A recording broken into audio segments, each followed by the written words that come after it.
여러분 안녕하십니까? 10월 5일 토요일 MBN 뉴스와이드 시작합니다. 레바논 무장정파 헤즈볼라의 수장이 이스라엘의 공습으로 사망하면서 중동의 긴장이 극도로 높아지고 있습니다. 이른바 삐삐 테러에 이어서 수장 암살까지, 그 뒤에는 이스라엘의 막강한 정보력이 결정적이었다는 평가가 나오고 있는데요.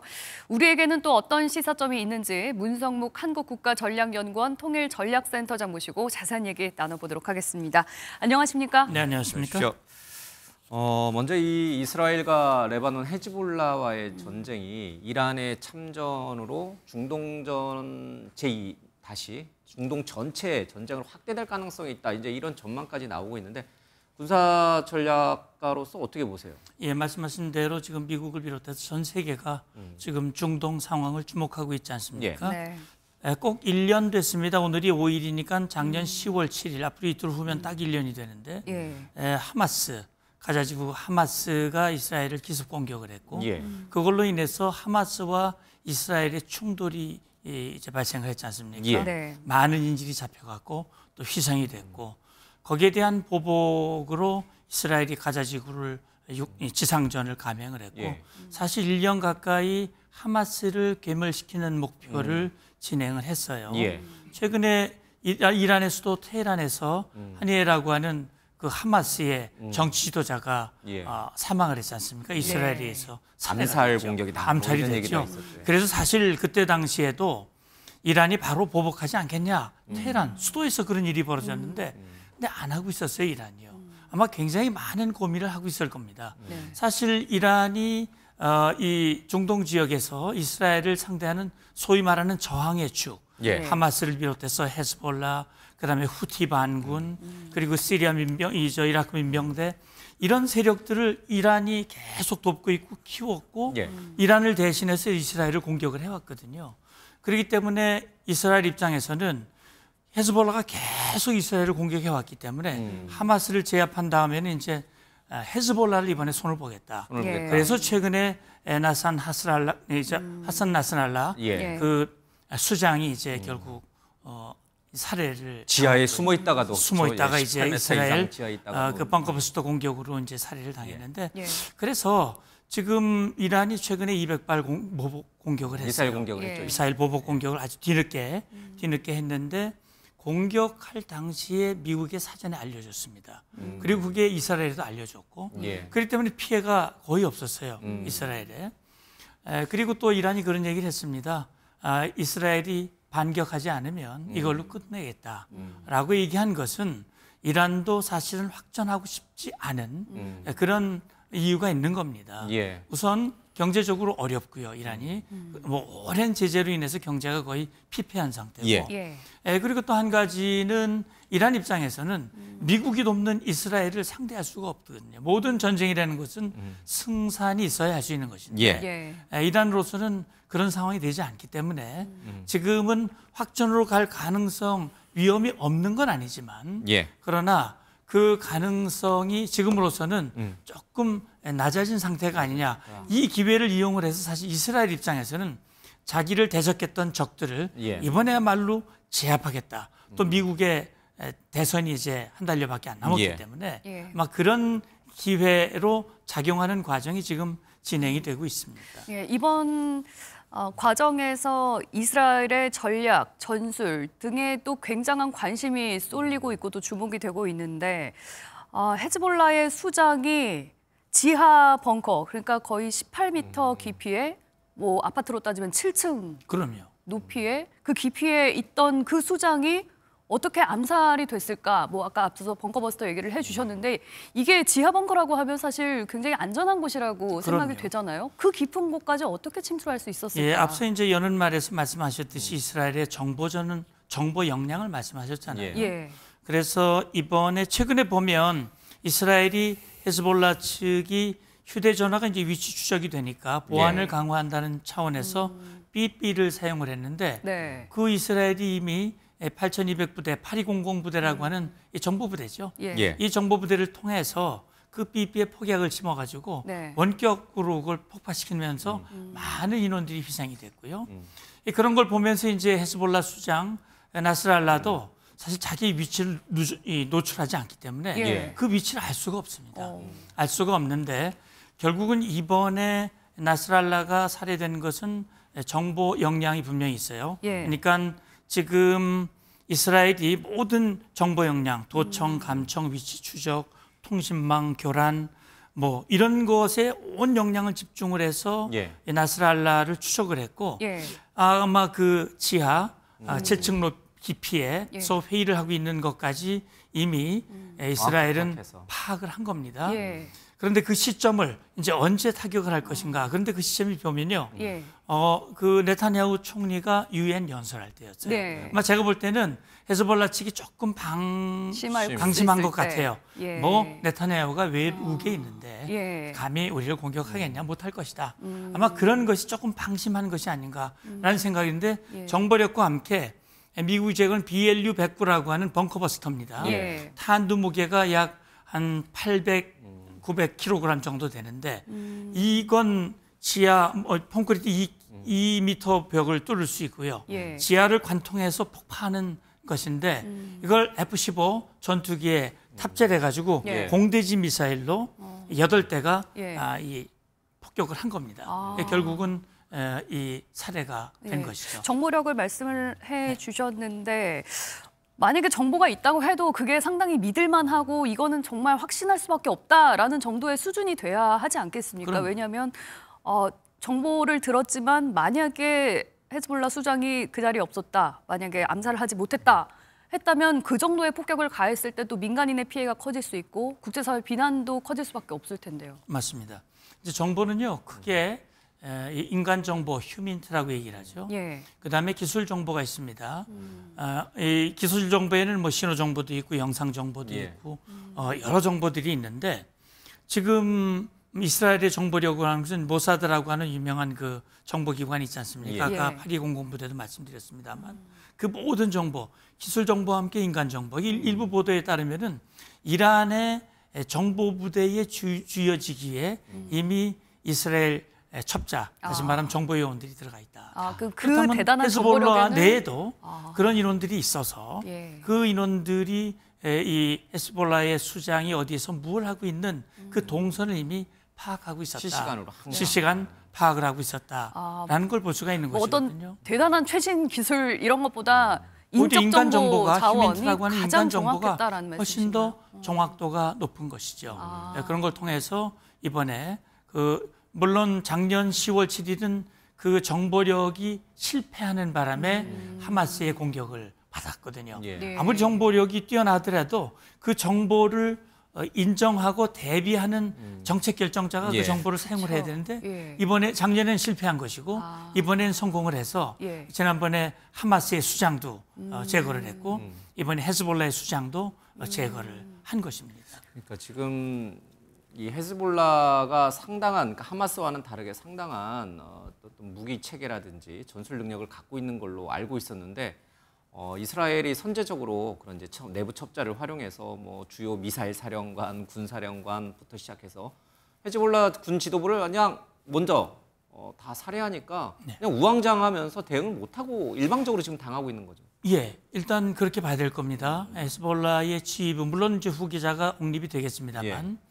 지휘부가 일단 이 일망타진이 됐기 때문에 헤즈볼라 자신이 굉장히 우왕좌왕하고요. 예. 사실 보복을 강력하게 해야 되잖아요. 예. 보복하기 어려운 거죠. 그래서 이제 이란이 대신 보복을 하긴 했습니다만 예. 체면치레 보복을 한 것이고 네. 아마도 헤즈볼라의 이스라엘을 향한 대응 역량이 한층 약화될 가능성이 높고요. 이미 이스라엘이 지상전을 벌이기 시작합니다. 그래서 헤즈볼라가 이스라엘과 접경 지역에 이 계속 이스라엘 주민들에게 이 피해를 주었고 또 이스라엘 향해서 예. 미사일 공격을 해왔기 때문에 완충지대를 확보하고자 하는 예. 그런 이스라엘의 그 시도가 이번에 이루어질 가능성이 점점 높아지고 있다라는 생각이 듭니다. 그러니까 예. 이게 이제 현대전은 물론 첨단 무기의 전장이기도 하지만 사실은 이제 고전적인 전통적인 이른바 첩보, 그렇죠? 그런 것들이 굉장히 정보 이런 것들이 굉장히 중요하다는 걸 또 새삼 깨닫게 해주는 것 같아요. 근데 앞서 이제 그 이스라엘 군이 이 벙커버스터를 통해 가지고 지하 18m에 있는 헤즈볼라 지도부를 폭격할 수 있었던 거. 그러니까 폭탄 한 발만 떨어뜨린 게 아니라 연달아 한 7, 8발을 한 80톤 정도의 이 폭탄으로 살해를 한 거잖아요. 그러니까 완전 쑥대밭을 만든 거잖아요. 네. 이게 우리도 그런 능력을 갖고 있나요? 혹시 우리 무기 체계에서도? 그럼요. 그보다 더 뛰어난 그런 무기 체계를 가지고 있죠. 공대지 미사일, 벙커버스터라고 하는 공대지 미사일 우리도 가지고 있습니다. 뿐만 아니라 이번에 국군의 날에 공개가 된 무기 들어보셨죠? 현무5라고 하는 무기는 탄두 중량만 8에서 9톤. 8에서 9톤. 예, 탄도미사일, 전 세계에 존재하는 모든 탄도미사일을 통틀어서 탄두 무게가 그렇게 무거운 탄도미사일은 대한민국이 유일합니다. 그렇기 때문에 별명이 괴물이라고 붙여졌고요. 괴물 미사일. 이번에 BLU-109라고 하는 것은 이제 미제 폭탄입니다. 이것에 비하면 무게만 치면은 한 10배 정도 되거든요. 근데 그 위력은요, 이 전문가, 포격 전문가 그 판단에 의하면 위력이 1000배 정도 된다고 그래요. 그러니까 지금 뭐 7층 높이를 이제 타격을 했는데 이 현무5 같은 경우는 100m 이상의 지하로 100m. 지하 100m 이상을 뚫고 들어가서 폭파하도록 돼 있고요. 거의 5배 가까이 되네요. 그럼요. 이게 이제 그것만 폭파하는 게 아니라 이게 지면에 떨어지면서 그 충격파라고 하는 것이 인근의 지진파를 일으켜가지고 많은 이 건물들이 폭사한다든지 이런 위력을 가지고 있는 거예요. 그래서 이제 전술 핵무기급이다. 북한은 핵무기를 가지고 있는데 우리는 핵무기가 없고 비핵 정책을 우리는 확고하게 유지하고 있기 때문에 재래식 무기로서 핵무기에 버금가는 역량을 확보할 수 있는 방법이 무엇일까?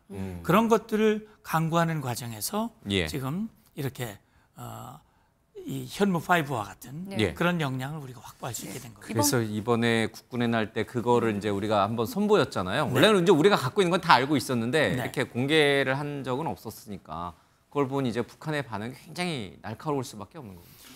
아마도 10월 1일 국군의 날 10시에 기념식이 있었고 열병 분열식이 있었습니다. 분열식에 이제 각종 우리 대한민국 육해공 해병대가 보유하고 있는 각종 최신 무기들이 다 동원이 됐거든요. 그리고 이제 마지막에 방금 말씀드린 현무5가 공개가 됐습니다. 지금 대한민국의 이 무기는요, 전 세계가 최강의 무기로 이미 인정을 했습니다. 대한민국 우리가 갖고 있는 무기는 세계 최강이다. 그럼요. K9 자주포라든지 K2 전차, 그다음에 FA-50 국산 전투기 전차 포병. 그래서 뭐 김여정이 뭐 올망졸망하다 이렇게 얘기를 했어요. 올망졸망, 이게 폄하하기 위해서 그렇게 표현했지만 무기 하나하나가 얼마나 위력을 가지고 있는지 김정은이가 더 잘 압니다. 북한 군부도 이미 1, 2차 연평해전 때 우리 해군 무기의 위력을 이미 경험을 했어요. 그렇기 때문에 얼마나 막강한 위력을 가지고 있는가를 북한도 모르지 않습니다. 굉장히 등이 아주 오싹할 겁니다. 그렇기 때문에 김여정이 그런 반응을 보였고 심지어 현무5가 뭐 정말 괴짜 무기다. 정말 그런 얘기를 했거든요. 그다음에 뭐 이 달구지라고 하는 그런 표현도 썼어요. 그 18바퀴 달려 있는 최신 이 이동식 미사일 발사 차량이죠. 김정은도 그런 얘기를 했습니다. 우리 대통령을 향해서 그런 말을 해서는 안 되는데요. 자기들은 핵무기를 가지고 있고 그런데 재래식 무기를 가지고 그렇게 허장성세를 벌이고 있다 얘기를 하는데 자, 김정은이 대통령을 온전치 못하다고 그랬는데 김정은이 그런 말을 자격이 없습니다. 김정은 이미 국제사회에서 불법행위를 저지르고 있고 불법행위를 저지르고 있는 푸틴을 돕고 있습니다. 그런 김정은이고요. 사실 지금 역사적으로 보면요. 핵무기라고 하는 것은요. 사실은 사용하는 무기가 아니라 억제용 무기입니다. 그렇기 때문에 우리 미국이 핵무기로 따지면 전 세계 가장 강력한 핵보유국입니다. 그런데 인류사에서 핵이 떨어지는 것은 히로시마, 나가사키 딱 두 발이었거든요. 그게 벌써 80년 전입니다. 그러니까 그 이후에 핵보유국인 미국이 베트남전에서 월맹군에 밀려가지고 철수했지요. 아프가니스탄에서도 밀렸습니다. 핵보유국인 푸틴이 핵을 사용하겠다고 핵무기를 흔들고는 있지만 지금 우크라이나군이 러시아 본토를 침공을 하고 있는데도 못하고 있거든요. 그래서 저는 그렇게 봅니다. 지금 김정은이 그런 식으로 비방을 하는 것은 굉장히 두려움의 그 발로다라고 생각을 해요. 예. 그래서 이제 뭐 들깨물이다 이런 개를 비유를 했는데 그렇게 개를 비유를 한다면 저도 좀 개를 비유하고 싶은 얘기 뭐냐면 네. 겁먹은 개가 짖습니다. 그게 김정은이 정말 두려움이 없이 막강하다면 예, 예. 이렇게 할 필요가 없어요. 네. 느긋하게 대응하면 되는 겁니다. 네. 진배가 2년 연속 뭐 얘기를 나눈 것처럼 국군의 날 시가 행진이 이어졌고 북한에서는 뭐 김여정, 김정은 뭐 보자마자 이렇게 즉각 위협적인 반응이 나오고 있는데 위협이 어느 정도 되기는 됐나 봅니다. 일단 준비된 영상 있으니까요. 보고 계속 얘기 이어가 보도록 하겠습니다.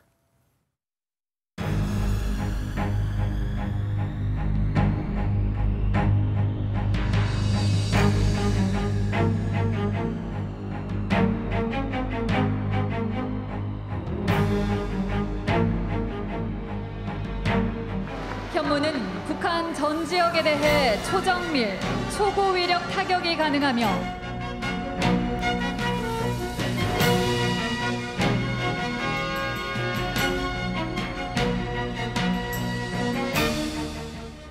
만약 북한이 핵무기 사용을 기도한다면 우리 군과 한미 동맹의 결연하고 압도적인 대응에 직면하게 될 것입니다. 그날이 바로 북한 정권 종말의 날이 될 것입니다. 진제 말씀하신 대로 우리가 아주 현무 5를 비롯해서 조금 전에 이제 미국의 B-1B 폭격기도 이제 하늘을 날아가는 모습도 좀 보고 뭐 대통령도 뭐 극찬을 하긴 했습니다만 공격력은 굉장히 막강한 거예요. 정말 세계 최강의 무기를 갖고 있다고 이제 말씀하셨으니까. 그러면 방어는 어떠냐? 이스라엘도 사실 세계 최강의 공격력을 갖고 있지만 또 방어력도 굉장하잖아요. 그래서 뭐 레바논이라든지 헤즈볼라라든지 이란에서 쏘는 것들을 아이언돔 등 뭐 여러 가지 이제 대공 방어 시스템을 통해 가지고 막아내고 있는데 그러면 우리는 북한이 미사일을 쏠 경우에 우리는 막아낼 수 있는 방어 시스템을 갖고 있느냐? 뭐 이제 그런 궁금증도 생겨요. 공격력 말고 방어력은 어떠냐? 그럼요. 사실은 우리 대한민국과 미국, 한미동맹은 공격을 위한 동맹은 아닙니다. 북한의 공격을 막아내고 예. 응징하기 위한 그런 체제를 갖추고 예. 있죠. 그래서 우리는 소위 말하는 한국형 삼축 체계라고 하는 것을 발전시키고 있습니다. 네. 삼축 체계라고 하는 것은 북한이 핵미사일을 사용할 징후가 확실했을 경우 먼저 타격하는 게 이제 킬체인이라고 그러죠. 예, 킬체인. 선제 공격이라고 그러고 그다음에 이제 KAMD 한국형 미사일 방어 체계는요. 지금 이스라엘의 방공망을 말씀하셨는데 네. 이스라엘 방공망은 그거도 100km면은 우리 대기권입니다. 예. 대기권 100km부터 해서 뭐 아주 저층까지 저고도까지 이 전체 다층 방어망을 가지고 있어요. 에로우 3, 2, 데비드 슬링, 그다음에 아이언돔 이렇게 가지고 있고요. 범위도요. 2,000km가 넘습니다. 소위 말하는 이란을 포함해서 예. 저항의 축 전체 범위를 방어할 수 있는 그런 체계를 가지고 있어요. 어디서 날라오든지 다 막아낼 다 막아낼 수 있는. 그러니까 우리도 지금 우리는 이제 북한을 주로 대상으로 하고 있습니다만 우리도 그런 방어 역량을 가지고 있죠. 고고도에 사실은 우리가 역량이 부족했을 때 사드가 들어왔었어요. 예. 미군의 체계죠. 예, 고고도의 사드. 그다음 우리는 이제 그 사드를 대신 한국형 사드라고 하는 엘셈이라고 이번에 나왔습니다. 예. 엘셈이 있고요. 그 다음에 중고도 한국형 패트리엇이라고 하는 천궁이라고 하는 미사일이 있습니다. 예. 천궁투, 이 천궁투가요 요격률이 100%입니다. 그런데 최근에 이라크가 그걸 수입을 해갔어요. 아이언돔 못지 않네요. 그럼요. 예. 그 다음에 이제 우리 한국형 아이언돔을 지금 개발하고 있습니다. 예. 그러니까 우리의 방공망도 막강한 방공망, 미국과 국제사회가 인정하는 방공망을 지금 촘촘하게 가지고 있습니다. 예. 그렇기 때문에 이번에 국군의 날 작년에 이어서 올해 2번 연속해서 했는데 일각에서는 뭐 조금 뭐 부정적으로 말씀하시는 분이 있습니다만 저는 이번 국군의 날을 통해서 김정은, 김여정이 그런 반응을 보였다는 것은 분명히 효과가 있었다는 걸 반증하는 겁니다. 예. 그다음에 이번에 국군의 날 행사를 보고 우리 국민들이 굉장히 안심을 했을 것이고 예. 국제사회도 우리 K방산의 위용을 다시 한번 확인하는 예. 그런 계기가 됐다고 저는 봅니다. 그러면 알겠습니다. 공격 방어망 그렇고 아까 얘기 나눴던 첩보 휴민트 이런 부분은 우리나라 수준이 어느 정도 되는지 궁금한데 지난 정권들을 거치면서 휴민트가 좀 많이 사라졌다고 예, 그게 좀 하더라고요. 저도 군 생활을 했던 사람으로서 아쉽게 생각을 합니다. 예. 우리 군사력은요. 정치의 영향을 받아서는 잘 안 된다고 봅니다. 군은 기본적으로 정치적 중립을 하도록 되어 있고요. 예. 그래서 그동안 정부가 바뀌면서 사실은 남북 화해를 도모한다는 목적으로 북한이 싫어하는 북한이 소위 말하는 대북한 정보 역량은 북한은 끊임없이 약화시키려고 했지 않습니까? 약화를 시도했기 때문에 우리의 대북 정보부대 이런 정보부대 중에서 특히 휴민트 인적 이 역량이 많이 약화됐어요. 그래서 지난 정부에서도 소위 말하는 그 방첩사 지금은 방첩사로 이름이 바뀌었습니다만 그다음에 지금 보면 국정원의 대공수사권 이런 것들을 이제 약화되는 그런 우려가 있지 않습니까? 그래서 이게 휴민트 인적 정보망을 형성하는 데는 굉장히 시간이 많이 걸립니다. 그렇기 때문에 이건 정치권의 변화에 상관없이 끊임없이 우리의 역량을 강화하는데 집중을 해야 된다. 저는 그렇게 생각이 되고요. 얼마 전에 블랙유언 명단 유출되는 일까지 있었잖아요. 그렇게 되면은 가뜩이나 이렇게 취약해진 우리 그 뭐라 그래야 될까요? 그 첩보 이런 능력이 더 약해질 수밖에 없는 건가요? 그렇습니다. 그래서 지금은 뭐 글자 그대로 정보전입니다. 정보라고 하는 것은 인간 정보로부터 해서 모든 역량을 동원해서 이 적의 정보 또는 모든 정보들을 입수를 하고 또 우리의 정보는 나가지 못하도록 막아야 되는 거예요. 그게 이제 방첩이거든요. 그런 정보를 입수하는 역량, 정보가 빠져나가지 못하도록 막는 역량 이걸 함께 법적, 제도적으로, 정치적으로 또 기술적으로 그걸 계속 노력을 해야 된다. 저는 그렇게 봅니다. 어쨌든 중동 전황이 심상치가 않습니다. 레바논의 우리 교민들, 교포들이 한 130여 명인데 한 이제 97명, 그러니까 97명 정도가 이제 우리 군수송기를 타고 또 안전하게 이제 한국으로 들어왔다는 얘기도 오늘 있었습니다. 어쨌든 좀 북한 이슈도 우리가 끊임없이 잘 관심 갖고 지켜봐야겠습니다. 오늘 말씀 잘 들었습니다. 네, 감사합니다. 고맙습니다.